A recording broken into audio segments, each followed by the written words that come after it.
Okay, I'm here as Chairman Gale and delighted to be here, but I think I was outed there. I had a previous as being a minister in the Scottish Government, and we've had a Parliament since 1999. I was in government from 2007. It's a scary thing going into politics at that age. It's a scary thing becoming a minister at that age, and I had two big crutches to help me achieve that. One was a book by W. Edward Deming called The New Economics for Industry, Government and Education.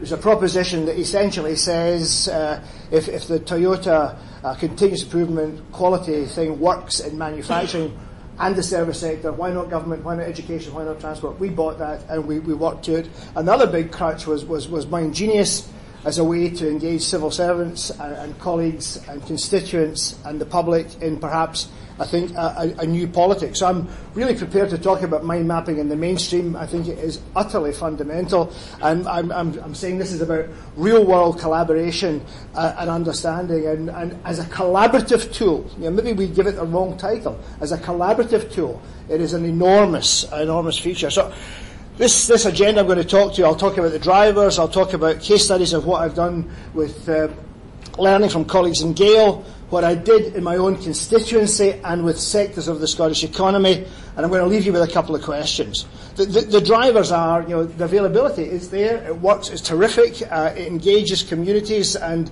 we change the polarity when we start people talking at a mind map in a community session. That is much better than broadcasting from the prow of HMS PowerPoint.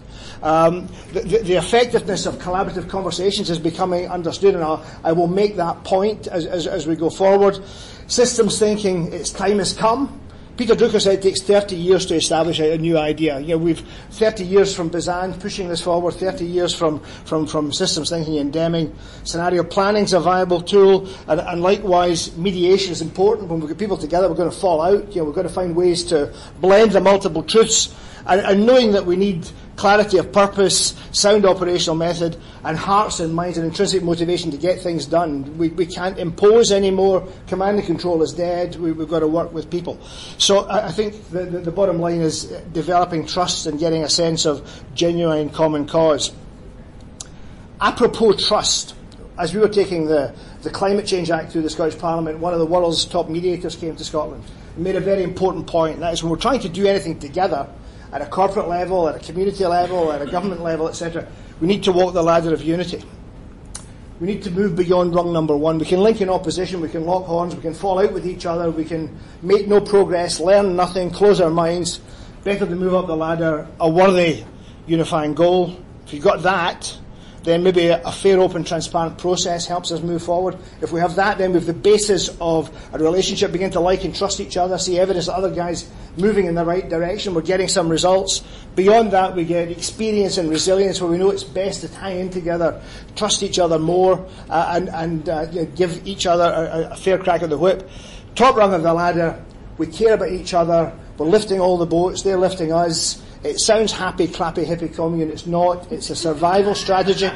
It's the way the world works, and this fundamental, I think, is here. I've also reconciled this, and I'll mention later how I've done that. But this process is enhanced by mind mapping. If you get people in the room and you give them the courtesy of hearing what they say and then putting it up on the screen and let somebody else augment that, challenge it, etc., then you enhance. Another important thing is one of Deming's great gurus was Walter Shewart, who invented statistical process control charts, and I'd have been happy as hell if I invented statistical process control charts, but he was much more happy about having invented operational definitions. And I think the big thing now is life is so complex, we need mind mapping to enhance that, because we're now talking about more complex definitions. We're defining whole systems. We're trying to get people with the same mindset working together. There's also Charles Ehan who says if you're trying to make the optimal of anything, and this is what gets us into the corporate headquarters, then you come together as a system if you want to try and optimize things. The system is only legitimized when we've got a unifying, worthy, altruistic goal. And to keep that system fresh and lovely, we need to talk to our constituents, could be our employees, our customers, our suppliers. And we need to rope in those that could and should help us, that would benefit from our success. And we need to keep a conversation going. If we do that, then we become a moving target. And again, that in all of its workings whether it's ourselves, with our constituents, with those that can help us, enhanced by mind mapping, a self-evident truth. And others have come to this conclusion. Viktor Frankl, talking about you're only going to have a really wonderful life if you are doing worthwhile work, building worthwhile relationships, have the resilience to handle bad stuff. Again, we can do that best if we come together. Ove Arup talks about a North Star, aligned with a North Star, describing that North Star through mind mapping, so we've all got some ownership of it. Makes immense sense. Deming, I've covered the point. Daniel Pink talks about success means having a clear purpose, mastery and competence, and the autonomy to go on with it. Again, we're in the same place. Margaret Wheatley talks about everything in life looking like quantum physics and being chaotic. But if we align with the North Star, improve our communications, build a bit of trust, leave space for individual enlightened self-interest, then it can become dramatically self-ordering. John Seddon's an English Nobel Prize winner in my book. Have a look at him on the web. Ellie Goldratt saying something of the same stuff. Nancy Klein, I think, is just a genius. She's the one that says, people only think when they talk, so you've got to get the room talking. And then she says, people prefer to think than to obey, so you've got to get the room talking. And again, mind mapping helps all of that. The momentum behind this is total. The case study, D. Hawk, what D. Hawk did back in getting Visa from being the shambles it was with the Bank of America to the success story it was essentially a function of having collaborative conversations around 4 questions. Where were we? Where are we now? Where we're likely to go if we stick with current behaviours, current policies, current trajectories, and then where ought we to be when that suggests ethically better, morally better, productively better, efficiently better, effectively better. And in that climate, again, talking that through with other people and getting the blended truths and getting the Nancy Klein people willing to obey makes sense. Out of that exercise, he was able to establish in Visa 3 simple P's: clarity of purpose, principles that you ought not to transgress, and then over to the people. So in other words, he was saying, do what the hell you like, provided you don't transgress the purpose or traduce the principles. Get on with it. And that worked. But I think the thing I like best about him is his reconciliation of collaboration and competition. Because what he's saying is if you go on a one-legged walk of collaboration, it is the hippie commune again, it's an idiotic move towards political correctness, it's an absolute obsession about equality, even when it's inappropriate. It can end up as slavery with Pol Pot in charge. Competition, if we go on a one-legged walk of competition, it's dog eat dog, a race to the bottom, retaliation, chaos, and a complete shambles. So he's essentially saying, can we have a 2-legged walk? And that 2-legged walk, again, is facilitated by mind mapping. And his key persuasion here is to say to any one of us, you are a function of both collaboration and competition. You were nurtured at home, nurtured in school, through college, university, first job, but you had to compete to succeed in school, compete to succeed in the workplace, compete to get business, etc. We're a function of all of that. Again, we can enhance that with mind mapping. And Mrs. Ken Cloak of the Ladder of Unity, she's got a wonderful line, and mind mapping enhances this too, because she says, in any endeavour, make sure you're working in a jerk-free zone. Mind mapping exposes the jerks, the perennially negative, the saboteurs, the absentees. It does all of that. The personal case study is both in Argyll and Bute and in my sectors of the economy when I was Minister of Enterprise in Scotland. I ran 191 sessions with an average of 48 people in the room at each of these sessions, asking some very simple questions. Question number 1, does this community meet your personal needs, like today? I would not let them answer that question, because the fact they were in the room and they were earning their keep, like in mind mapping, suggests that would be true. Next question, who do you guys serve? Question after that, how would these people that you serve define your purpose? Next question, how would we have a measurement in place that would convince them we were meeting the purpose criteria, we were actually making progress? Next question, who else can help us? Next question, what needs to change? Average 2.5 hours, huge mind map equivalent to 60, 70, 80 flip charts, spell checked, tidied, sent out as a MindGenius version and a PDF and a Word version to all the attendees within 24 hours. Lots of seeding of communities beginning to do it for themselves as industrial sectors, Chemical Sciences Scotland, or local communities. So that was the format was like this, theatre style, facilitator at keyboard, and much better to talk and key because you really get the community engaged. I've told you the questions. The coverage was across all the sectors of the community, and then, all the communities, people, and then all the sectors. 26 sectors in the rural constituency, from agriculture to construction to transport, etc. And a clear purpose that emerged. The people of Argyll and Bute decided that this gave them clarity, and the clarity was, how do we get more people in our area in compelling and sustainable work?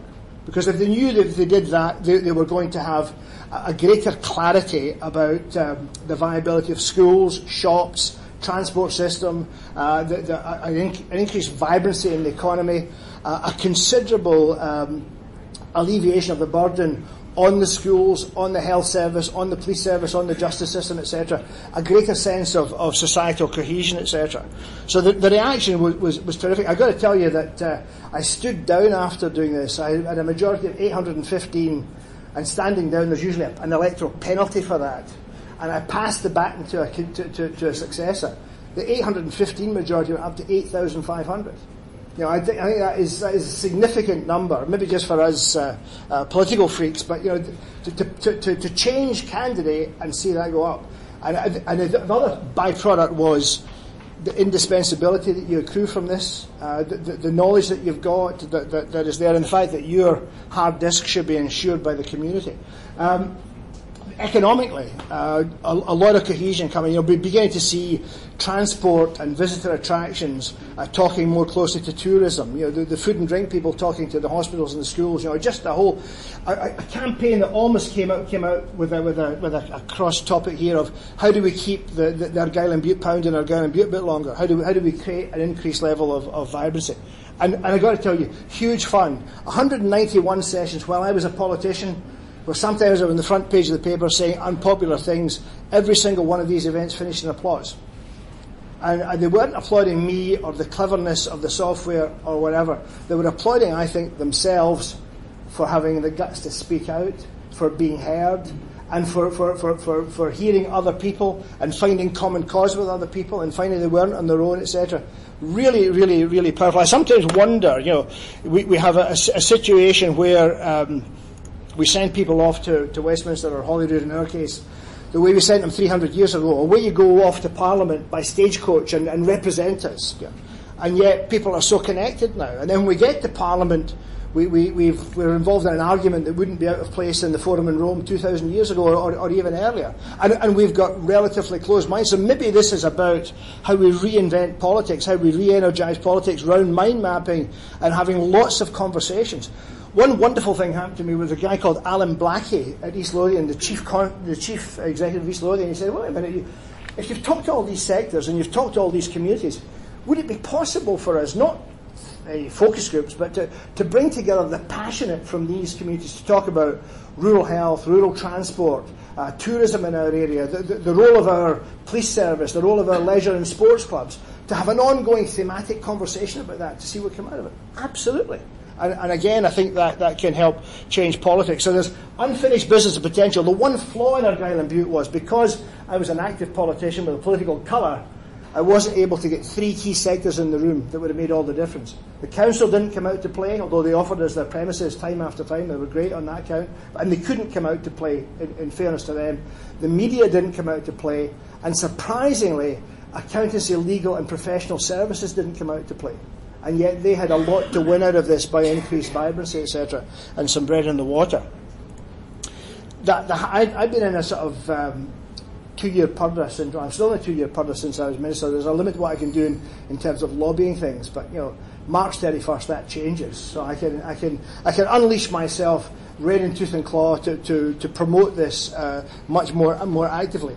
In Gale, I've got Kindred Spirits. We've got a whole company in Gale that uses mind mapping as a tool to run meetings, agree propositions, exchange ideas, produce synopses of books that we share with each other. All manner of things are managed through the wonderful, effective vehicle of the mind map, etc. And when we install the quality management systems, we install it with 20 MindGenius licenses to get them beginning to think in that same way. This is a really cohesive company, and it's been terrific for me, because one of the big phobias about Deming is that you have this great Deming conversion, then it all turns to mulch. People get complacent, entropy kicks in, a new guy comes in and moves it all out. We create a really interesting level of sedition in the company with mind mapping, because there is people really ready to move on it. The Scottish Parliament, the Scottish Government are already tooled up. My colleague Derek has elegantly renewed their licences, so we're going to go in and we're going to tell them just exactly what this can mean for them when they start to use it properly read in tooth and claw. I've got constituents using it, I've got sectors of the Scottish economy using it, and recently I've come across a lady called Emily Miles, who tells us that the Home Office is about to get it, Whitehall's about to get it. She's just been across on a Winston Churchill Trust year sabbatical and has come back with this conclusion. So I think the next is just unfettered promotion of this and getting into the boardrooms and making the case, because it works, it's transformational, it energizes people. You guys all know that. But I think we've now got some very good examples of it, and a wonderful array of high-grade authors that are telling us this is the way to work. The following wind is also very recently with us. There's a new organisation called the Institute of Collaborative Working here in London. It used to be CBI PSL that is in this space, and they sent me a press release from Davos just earlier this week, which says 9 out of 10 of the global decision makers believe that collaboration is essential if the global economy is to recover. How better to effect collaboration than round mind mapping? And the same message came in Edinburgh at a conference that we were having on European research funding on the very same day from all of these, including the Department of Business here. Whether they get it, whether Whitehall will resist it, whether they'll be more like these managers that don't want us to break the cellophane on the system, I don't know. Meanwhile, when you look at the data there, one of the things I'm working on is a project called Future SME in my role at Strathclyde University. And one of the things we've looked at is the reasons why innovation, change, new ideas don't happen, run into the sand, fail. And if you look at each and every one of these, whether it's lack of leadership or inadequate resources, my analysis of this suggests that there's a common cause. And the common cause is a lack of collaborative conversations. So the more we use this, the more we break the protocols of old-style business. I mean, I've sat through lots of turgid political meetings, constituency association meetings, where the local Brezhnev in the convener role speaks for 95% of the time and nobody else gets a word in. This way we run our meetings, mind map them, the quiet voices are heard, and Nancy Klein's big idea is when you run a meeting in future, maybe what you should do is put up the topic and go round the room and give everyone 2 minutes on the topic where you treat an interrupt like it's an assault. And therefore you might start with your stronger speakers and get to 2 of your weaker speakers at the end, etc. But you get everyone articulating their view. BP are saying that the problem in the Gulf was they weren't hearing the quiet voices, because the quiet voices were saying the contractors are awful, there's corners being cut, health and safety has been reduced, and they weren't hearing that. I think this is one of, if we can get more confident folk educated using the likes of mind mapping, if we can get more of these collaborative conversations as a normal way of working. And remember, when you're in politics, there's a big problem with collaborative conversations, because the media, as soon as they see you in talking like we are today, will say, just another talking shop. And yet, unless we talk to each other, we can't build up trust, we can't exchange knowledge, we leave a lot of misconceptions on the table, and we miss out on opportunities. The happen chance conversation that says, have you heard of this, or are you aware that that's an opportunity? The centrality of a worthy purpose, again, much better for that to be articulated by the room in a mind mapping session than to have it foisted on people, etc. And that some of my best sessions where we started off with no questions, a blank screen. What questions should we be asking today? Putting that up and going for it. Engagement, the mind mapping clarity is great. And all of these other things, I'm running out of time, so I'm just going to bash through this. You'll get copies of the slides, so you'll see all of this. I think the big thing is that we end up with greater resilience. And I had a civil servant that said, Scotland's really been pretty mediocre. Economic development, health management, transport management, the whole 9 yards. Assuming now we were to become somewhat Deming-esque, be more professional, more scientific, more structured, look at the data, amend the system, develop the system, and take advantage of being a small jurisdiction where we get everyone in the one room to have the conversation. Do you think we could become a teaching hospital? Well, I think we could all become teaching hospitals. And with that thought, I will leave you and throw them to questions. Thank you.